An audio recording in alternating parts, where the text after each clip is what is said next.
صلی اللہ علیہ وسلم۔ آپ اسٹیج لے کے یہاں جائیں۔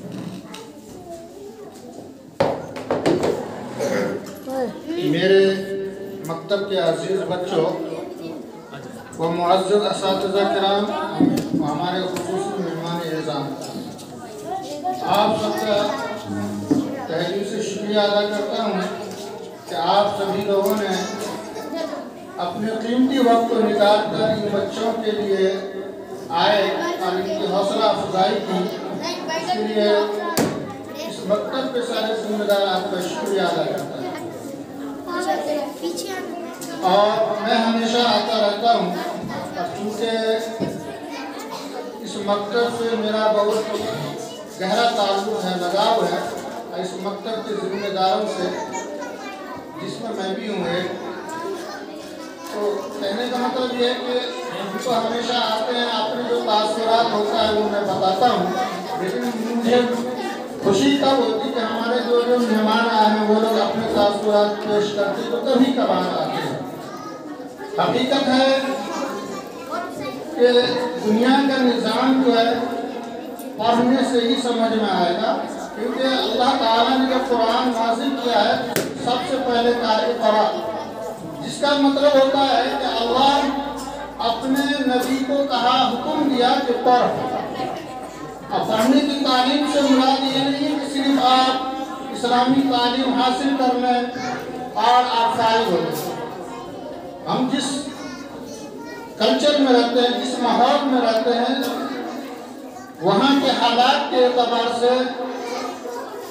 ہر تعلیم کا حاصل کرنا اتنا ہی ضروری ہے ہمارے لیے جتنا ہم جیسے اسلامی تعلیم حاصل کرتے ہیں۔ آج ہم لوگوں کے حالات کسی سے چھپا ہوا نہیں ہے، سب جانتے ہیں، لیکن کمزوری ہماری یہ ہے کہ ایک تو دینی تعلیم میں بھی ہمارے بچے اس قابل نہیں ہو پاتے جو کسی اسٹیج پہ جا کر کے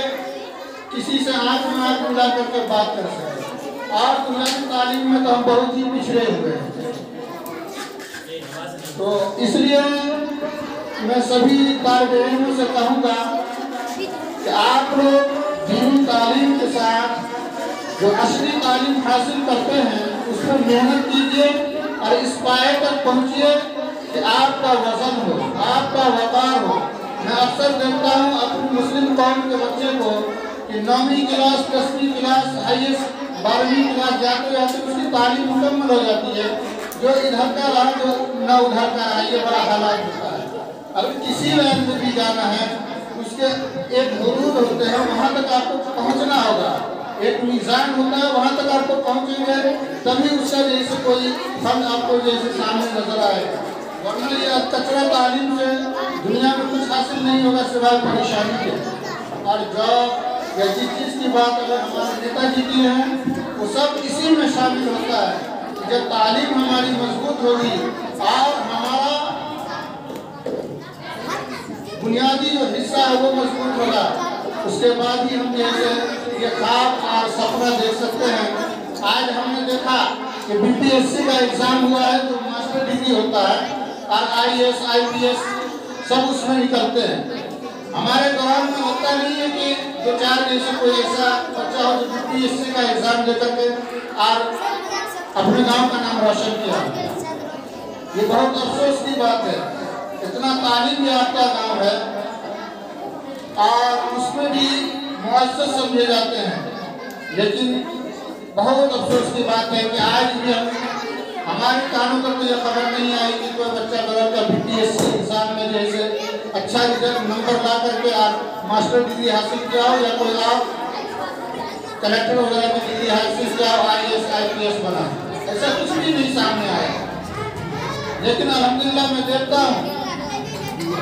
ہمارے انتظار میں جتنے بچے رہتے ہیں الحمدللہ سب 10ویں کی تعلیم حاصل کیا ہے، 12ویں کی تعلیم حاصل کیا ہے، BA کی تعلیم حاصل کیا ہے، لیکن وہ مقام حاصل آج بھی نہیں کر سکا۔ وہ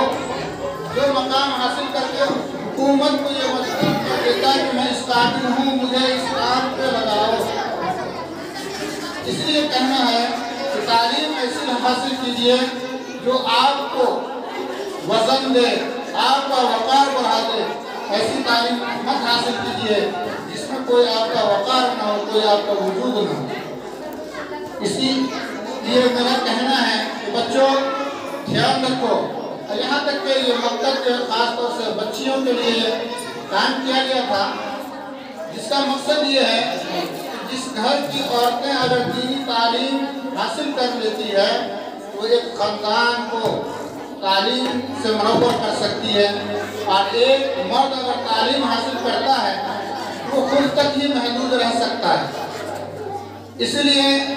کم سے کم اس چیز کو سمجھو کہ بچیوں کی تعلیم تو یہاں تک رہتی ہے، یا بہت زیادہ ہی کام ماشاءاللہ حالات کے اعتبار سے اگر حالات بہتر رہے تو تھوڑا اعلیٰ تعلیم دیتے ہیں بچیوں کو، ورنہ جیسے ابھی جو حالات ہیں اس کے اعتبار سے میں مناسب نہیں سمجھتا ہوں کہ IAS IPS تک جیسے ہماری بچیوں کو تعلیم حاصل کرنا چاہیے، لیکن ہاں تعلیم ضرور حاصل کرنا چاہیے جس سے یہ دنیاوی معاملات کو آسانی کے ساتھ حل کر سکے۔ باقی جتنے بھی طالب علم ہیں ہمارے نوجوان بچے لڑکے، ان سے میں خاص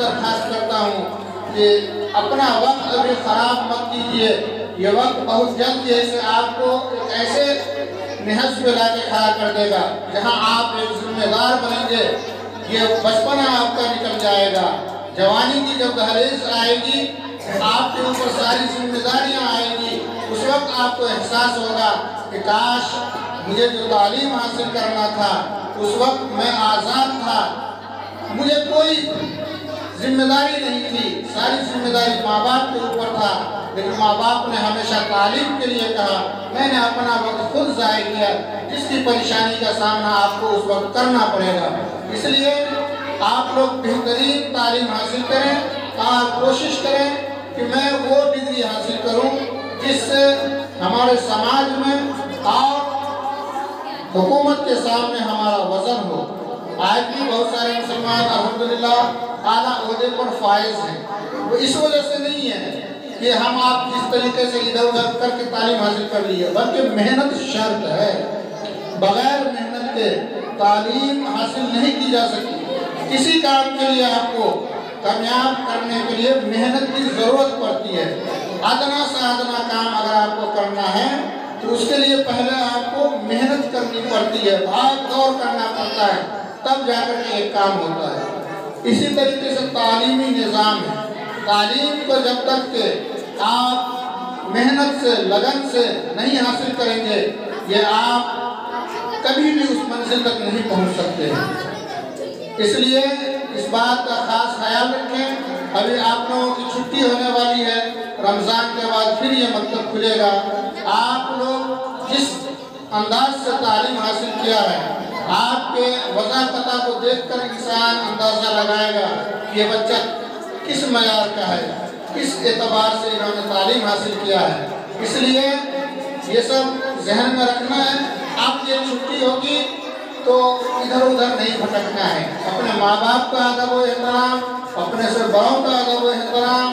اپنے سے چھوٹوں پر شفقت اور سب کی عزت کرنا ہے۔ تبھی سمجھ میں آئے گا کہ ہاں انہوں نے جو تعلیم حاصل کی جتنی بھی کی ہے وہ مکمل ہے، کامل ہے، ورنہ آج بھی دیکھ لیجیے گلی کوچے میں بچہ سب گھومتا رہتا ہے، کیا ہے بے فائدہ ہے، اس کے ساتھ لگ جائیے گا، آہستہ آہستہ آپ کا ماحول چینج ہوگا، اور پھر رمضان بعد آپ کا مکتب کھلے گا، آپ کو وہ ماحول نہیں ملے گا، پریشانی آپ کے ساتھ بڑھ جائے گی۔ اس لیے بچے رمضان شریف بھی قریب ہے، الحمدللہ 2-3 دن میں رمضان المبارک کا مہینہ شروع ہوگا۔ سب بچے محنت کے ساتھ لگن کے ساتھ اللہ کی عبادت کیجیے گا، اللہ سے پورے قوم کے لیے، خاص طور سے مسلم قوم کے لیے اور ہندوستان کے لیے بھی دعا کیجیے کہ اللہ ہمارے کنٹری میں امن اور خیر کا معاملہ کرے۔ آمین۔ وآخر دعوانا الحمدللہ رب العالمین۔